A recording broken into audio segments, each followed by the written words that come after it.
in game one against the L.A. Lakers in 0-1, going crazy and winning in overtime. That's only one game that they won. That's the only game they won in that final series. Kobe Bryant shut Iverson's water off the next 4 games. Shadowed him everywhere he went, and Iverson struggled. That's a great Kobe Bryant. So, no, I don't think Clay would have been able to guard Kobe Bryant, but I like the competitive spirit here. But when we talk about the Giants, I need a Spinoni. I need you to get up that major league beat, pin it fever, because we're about to get to June. And I don't want the Giants going through June in a swoon. You know what I'm saying? You get to July, you say goodbye, and you're out of the race. You get to the dog days, and the dogs will start biting you in the butt because you're out of the race. But I need the Matos play. I need Lamont Wade Jr. driving in Matos. And I need the extra innings extravaganza that the Giants played yesterday. Down 5-0. 5-0, fourth inning. Reynolds hits a grand slam. Jelly sitting there cursing out his glove. Cursing people out in his glove. Snell doesn't even go 4 innings. You're down to your last strike after failing to score multiple runs at the top of the 8th inning. Bases loaded, no outs. You only score 1 run because back to Bailey strikes out. Jorge Soler hits one 10 feet. But Luis Matos down to his last strike. This is a play I feel like we will bookmark and talk about all season long if the Giants get to where we want them to get to, which is October. Luis Matos, loud to his last strike. Guys throwing funky on the mound. Here it is at the top of the 9th inning. 2-2. Matos line drive into left center field. That's going to be a hit. So Luis Matos keeps the game going, and then a bobble by Reynolds. Matos in with a head-first slide. He was ready for the mistake. He took advantage of it, and the tying run is in scoring position. That is the definition of heads-up baseball right there.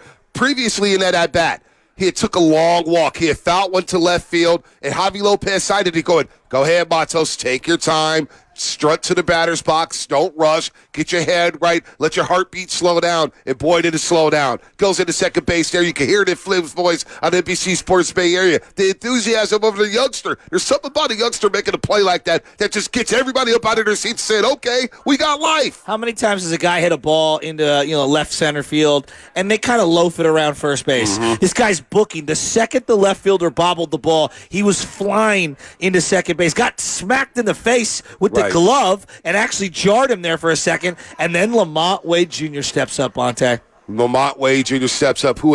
He finished the game with 3 walks, 3 hits. He is batting over 300, well over 300. Go ahead, Spinoni. Play the Lamont Wade Jr. game-tying RBI at the top of the 9th inning. The pitch. Wade pulls it into right field. That's a base hit, and that will tie the game. Matos around third. He scores. It's 5-5. Look at the boys in the dugout. Team picture. Get it going. Javi Lopez right there. Go ahead, Shasky. No, they were down 5-0 in this game. Blake Snell just gets absolutely harpooned and taken out of the game, and it felt like they were lifeless. And then you see Estrada and Matt Chapman kind of will this team back into the game, and for them to do what they did after basically squandering a great opportunity in the 8th inning to fight back and tie that game up. I don't know if you know this, but Holderman had not gone more than 4 outs in any outing all year long, and they were asking for at least 6 from him yesterday to finish that game. That would have been the longest outing of his career. Well, not only that, but he had an 0.60 ERA, 20 strikeouts. 20 strikeouts for Holderman. He was just absolutely funky to start the season. You see him throw the glove there? The opponents were only batting 130. Well, now they're batting 132 against him. They just couldn't touch the guy. And the rally against that guy, coming up with that biggest rally, the biggest rally since July 15, 2021, that was huge. Now, Lamont Wade Jr., we need to shed some light on him. We talk about everything. Forget Blake Snell for a second. I'm going to focus on some of the positives here because the Giants bounced back with the best win of the season following the worst loss of the season, blowing that 4-1 lead in the 9th inning Tuesday night. Lamont Wade Jr. was perfect yesterday. Last 5 Giants. Listen to this list. The last 5 Giants with 3+ hits in a game and 3+ walks in a single game. Lamont Wade Jr. yesterday. Lamont Wade Jr. in 2023. Barry Bonds in 2001. D. Lou, what up, D. Lou? Darren Lewis in 1992.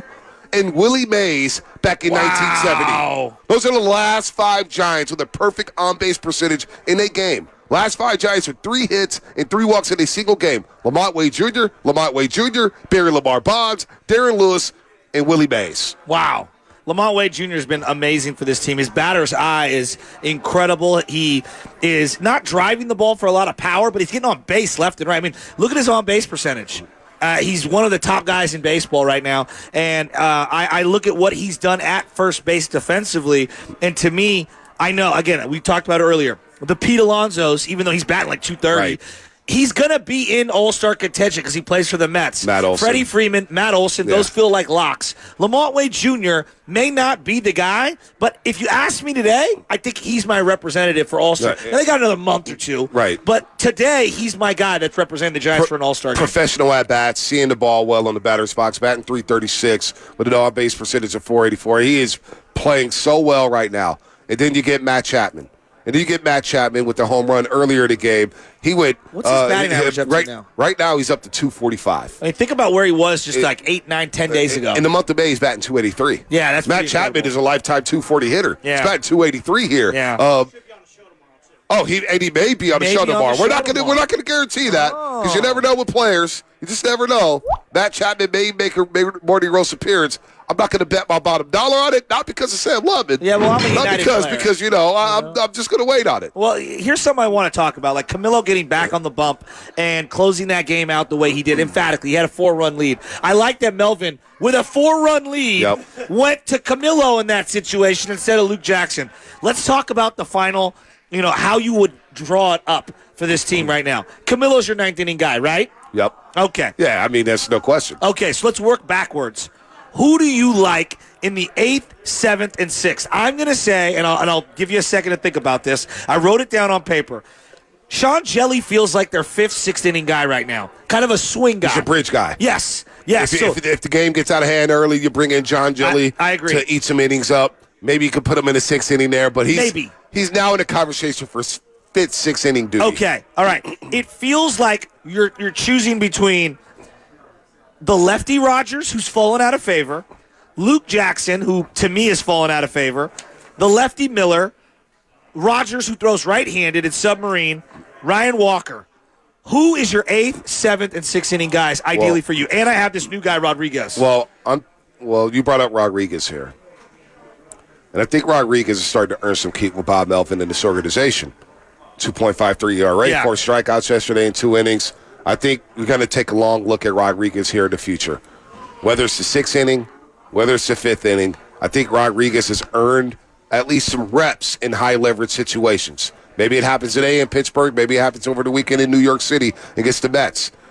Rodriguez, his stock is up. Yes. Ryan Walker, I get worried when he's on the mound. I'm not going to lie to you. I do too. Even though the ERA is down 2.42, there's something funky with him. I don't know what it is. But he pitched well yesterday. He's 4-2 on the season. But you got the Rogers brothers there, and it's a field thing. This is why I hired Bob Melvin. He's been a manager of the year, 2 times, 3 times? Yeah. 2 times? It's his job to fill out this bullpen. I agree. Whether or not it's the 7th, 8th, 9th, hell, the same situation may come in the 7th inning. I know. I may have to go to Camilo Duvall then to save a game. Well, that's so right now everything's up in the air. Okay, well, in my mind, and this is how I'm going. 5th, 6th inning, I like Jelly. I like Miller and Ryan Walker in the 6th inning. Those are great 6th inning options to me. I want to split up the flamethrowers and the slingers because I consider Ryan Walker and Rogers kind of slingers. Right. They're funky, right? So put Rodriguez in between them in the 7th inning, throwing 100 miles an hour. And then Rogers, the submariner, in the 8th inning, and then go back to the 100-mile-per-hour Camilo Duvall. I think if they can get this bullpen solidified, because right now, you heard about it, the innings limit with Jordan Hicks and with Kyle Harrison, you're going to need this bullpen to step up. And you're going to need Blake Snell. Yeah. He's given up 19 earned runs in 4 starts this season. Last year, he allowed 18 earned runs total over his final 23 starts. Think about that. He's already given up 19 earned runs in 4 starts with the Giants. Crazy. In his final 23 starts last year with the San Diego Padres, he only gave up 18 earned runs on the way to his 2nd Cy Young Award. So what's going on with Blake Snell? Am I going to freak out about Blake Snell right now? I'm not going to do it right now. He just came back. He didn't have any spring training. I do trust the track record. I'm trusting the track record here with Blake Snell to figure it out and get the Giants some innings here. But it's got to happen in the heart. It's got to happen in the heartbeat, Lubman. It's got to happen. You got the Phillies next week. You got the Yankees. You got the Diamondbacks after that. You got the Texas Rangers. I know. There's some big boys teams coming up. Blake Snell has to get going in a hurry here. The only thing stopping a Blake Snell onslaught of negativity is the fact that Luis Matos and the rest of this team finally, bailed him out. They picked him up. And I got to give Jorge Soler some credit. Like, the 8th inning at bat was not great, but that 10th inning at bat, they needed 3-4 runs. They could not walk away with just 2 runs in that inning. I thought that 10th inning for Chapman to draw the walk and for Bailey to come through with the hit, Ramos to come through, and then Soler to finally 3 RBIs. 3 RBIs for Soler. I thought it was a big day for Soler. But you know what? They dropped him in the lineup. Enough of the leadoff stuff. I kind of like it. Enough of the leadoff. Get him in the 5 or 6 hole and just let him figure it out. Let him figure it out. Get some at-bats going here because Soler's power is going to be needed here. Again, I'm looking at the guy, the track record. He's had injury histories. He's only had 2 seasons in which he's hit over 14 home runs in a season. They need his power. But I'll take the RBI singles. Hitting that off-speed pitch, 87 miles an hour, hitting it back up the middle. And that was great in extra innings to come up with those RBIs. So, look, man. The youngsters are infusing some of this enthusiasm, some of this confidence. Chapman's rolling here. There's a lot to like with the